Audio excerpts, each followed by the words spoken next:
మళ్ళీ వెళ్ళిపోతున్నావా కన్నా? అవును మళ్ళీ. వెళ్ళే ముందు నాకు చెప్పేది ఏం లేదా? ఎందుకు లేదు? ఇక నువ్వే నాన్నను జాగ్రత్తగా చూడాలి. అంతేనా?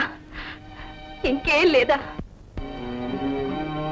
మనిషిని అక్కడున్నా మనసు ఇక్కడే ఉంటుంది మళ్ళీ. మనిషివే ఇక్కడుండగా నన్ను అర్థం చేసుకోలేదు. ఇక కనపడని మనసుకేం అర్థం అవుతుంది నా గురించి? ఏమిటి మళ్ళీ నువ్వు అనేది? చిన్నప్పటి నుంచి కొండల్లో కోనల్లో కలిసిమెలిసి తిరిగాం. చెరువు గట్టున పిచ్చుగుళ్ళు కట్టుకున్నాం. ఆ చెట్టల్లో తోటల్లో ఆడుకున్నాం, పాడుకున్నాం. నువ్వు లేకుండా కొండలేపుకి నేనెట్టెళ్ళగలను? చెరువు పలకరిస్తే నేనేమని చెప్పగలను? పువ్వులు నవ్వుతే నేనెట్ట నిలవగలను? మళ్ళీ నా మనసు ఎప్పటికీ నీదే. నేనెప్పటికీ నీదాన్ని అనుకునేదాన్ని.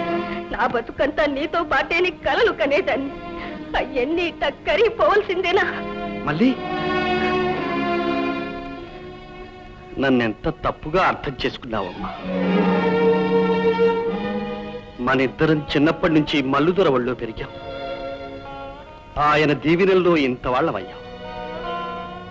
నిన్నెప్పుడు చూసినా, నీతో మాట్లాడినా నాకు ఒకే ఒక పవిత్ర భావం ఉండేదమ్మా.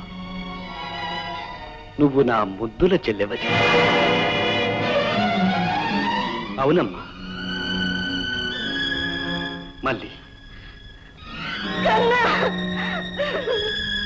మళ్ళీ ఏటమ్మా, అదే పవిత్ర భావంతో నన్ను అన్నాన్ని ఒక్కసారి పిలువమ్మా.